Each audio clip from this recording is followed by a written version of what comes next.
Stell dir vor, Elvis Presley 1976 live in der Deutschlandhalle in Berlin. Und nein, das ist keine Fantasie. Ein deutscher Journalist reiste mit einem offiziellen Konzertangebot von 5 Millionen deutsche Mark nach Lake Tahoe, um dort Colonel Tom Parker zu treffen, möglicherweise auch Elvis, und den King für ein Konzert nach Deutschland oder nach Europa zu holen. Ich habe die Originalunterlagen, ich habe das Tonmaterial und ich habe die ganze Geschichte. Und ich nehme euch heute mit auf eine Reise, die beinahe zu einem sensationellen Elvis Presley Konzert in Deutschland geführt hätte. Willkommen bei In Elvis Veritas und jetzt geht's los. Here's Elvis Presley. Die Deutschlandhalle, Westberlins größte Konzerthalle damals. Hier waren Deep Purple, Queen und David Bowie im Jahr 1976.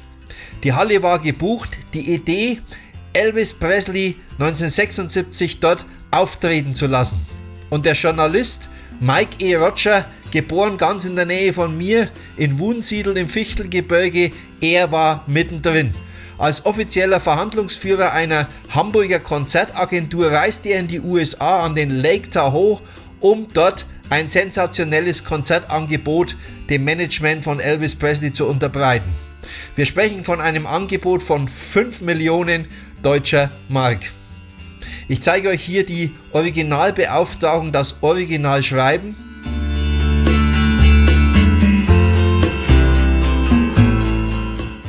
Und jetzt kommt der Moment, in dem unsere Reise beginnt.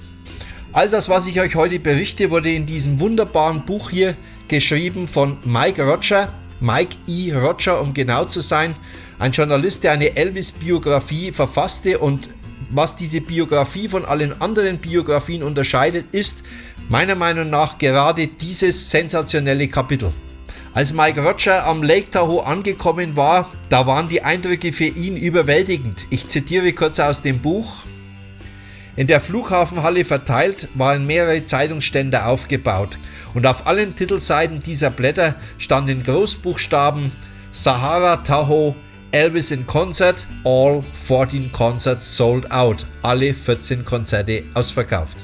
Stellt euch das mal vor, Elvis 14 Abende hintereinander ausverkauft, und genau da wollte Mike E. Roger hin und wollte den Colonel treffen. Die Begegnung mit dem Colonel hat Mike E. Roger wunderbar in seinem Buch festgehalten. Um 20.05 Uhr machte mich Buster, der mit mir gekommen war, auf eine Gruppe von Männern aufmerksam, die am Ende der Eingangshalle zusammenstanden und hin und wieder zu uns herübersahen. Einer fiel mir auf. Er trug alte, graue, zerbeulte Hosen, Sandalen und ein blaues Nicky-Hemd. Aus der Brusttasche ragten die Enden einiger dicker Zigarren. Der Mann war Colonel Thomas Andrew Parker. Ja, dass mit Colonel Parker nicht gut Kirschen essen war, das wusste Mike Roger schon vorher, und wir wissen das heute natürlich auch. Aber wie wir uns so einen, ja, will nicht sagen Wutausbruch, aber so eine kleine Aggression von Colonel Parker vorstellen können, das zeigt das nächste Zitat, als er Mike Roger sich ein bisschen beklagt, warum das Management nicht auf seine vielen Nachrichten, die er bereits im Hotel hinterlassen hatte, reagiert hat. Was glauben Sie, wie viele Leute mich jeden Tag sprechen wollen? Ich hätte ja viel zu tun, wollte ich jeden anhören. Es interessiert mich überhaupt nicht, ob Sie aus Deutschland, Japan oder sonst woher kommen. Das war eine heftige Abfuhr, aber Mike gab nicht auf. Er wusste, dass es Colonel Tom Parker immer wichtig war, vor allem gut auch mit der Presse zurechtzukommen und Elvis in die Presse zu bringen. Mir ist es völlig egal, was die Presse so alles über meinen Schützling schreibt. Ich sammle alle Artikel und Informationen, die weltweit über Elvis erscheinen. Manchmal lese ich sie, um mich zu amüsieren, interessieren tun sie mich wenig. Ich werde mich erst dann anfangen aufzuregen, wenn niemand mehr über Elvis schreibt. Ja, und dann war der Moment gekommen, dass Mike E. Roger sein Angebot dem Colonel unterbreiten musste. Er legte ihm das Schriftstück vor mit der 5 Millionen deutsche Mark Offerte.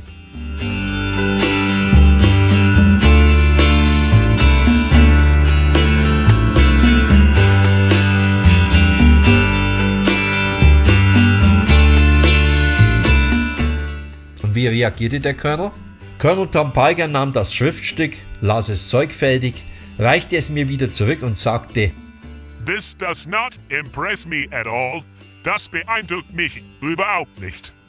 Woher kam diese schroffe Ablehnung?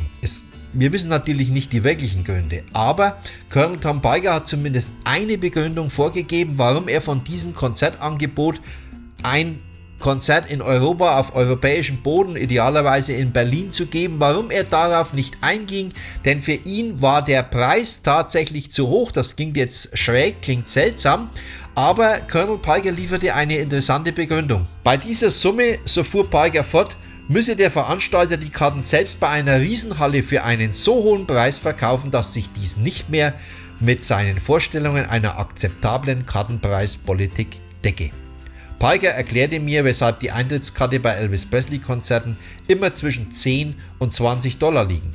Ich will möglichst viele Leuten ermöglichen, Elvis zu sehen. Deshalb sind $20 das Maximum für ein Ticket. Natürlich sind viele bereit, auf erheblich mehr zu zahlen, aber die meisten können sich hohe Preise doch gar nicht leisten. Vor allem die Jugendlichen nicht. Dabei war ja im Hintergrund längst mehr vorbereitet, als der Colonel überhaupt nur ahnte. Ein Kamerateam des Südwestfunks stand in New York bereit und Mike E. Roger hätte nur einen Anruf tätigen müssen. Das Team wäre zusammen mit den Kameraleuten nach Lake Tahoe geflogen und hätte das Interview, wenn Colonel Tom Parker dazu eingewilligt hätte, zwischen Colonel Parker und Mike E. Roger aufgezeichnet für das deutsche Fernsehen. Ja, und so kam es, wie es kommen musste. Das Angebot wurde erwartungsgemäß von Colonel Parker abgelehnt. Aber wir finden in diesem Kapitel noch eine andere Geschichte über ein mögliches Auslandskonzert von Elvis für das Jahr 1977. Das wiederum finde ich sehr interessant. Wir wissen ja alle, dass Elvis am 16. August 1977 starb. Aber laut Colonel Tom Parker gab es, so war der Plan 1976, wohl Pläne für eine Auslandstournee von Elvis im Jahr 77 und zwar nach Kanada. Also weiterhin auf dem amerikanischen Kontinent, aber eben außerhalb der Vereinigten Staaten von USA. Kanada war ja das einzige Land, in dem Elvis überhaupt außerhalb der USA aufgetreten war.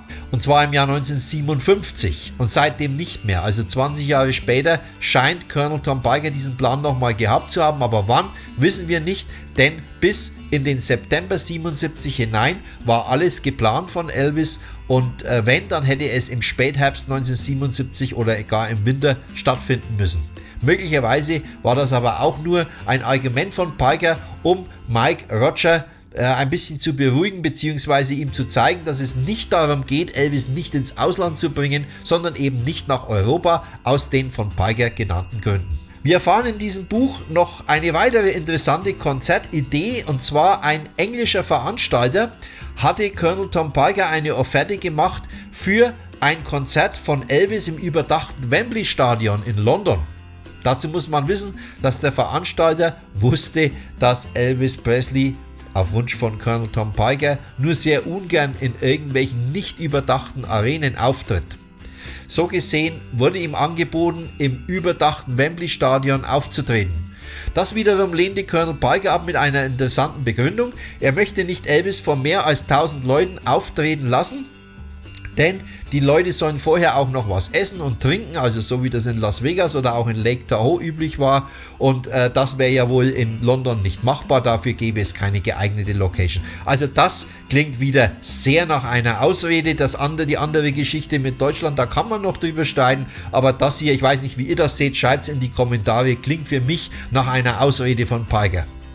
Ja, aber kommen wir jetzt zum Konzert selbst, liebe Freunde. Mike E. Roger bekam tatsächlich noch spontan Karten für das Konzert am 6. Mai 1976 dann im Showroom im Del Webb Sahara Tahoe Hotel in Lake Tahoe.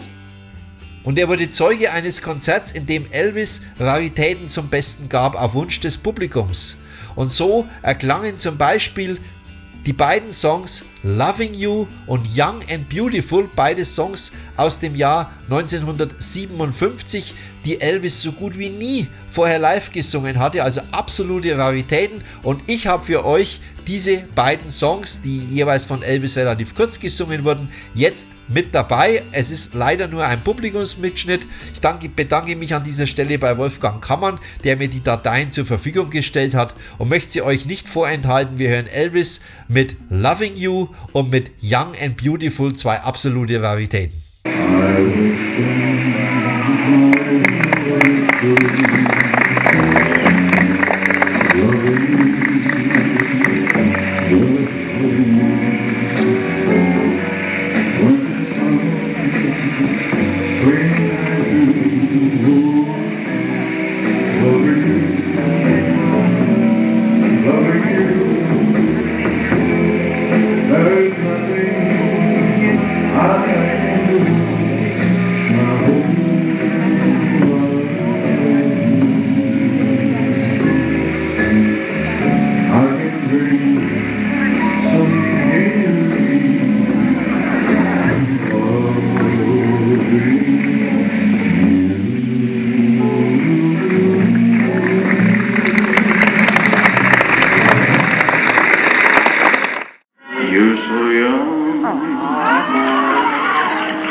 Ja, Elvis in Berlin. Es hätte um ein Haar passieren können und dank Mike E. Roger wissen wir, wie nahe wir tatsächlich an diesem Ereignis dran gewesen waren.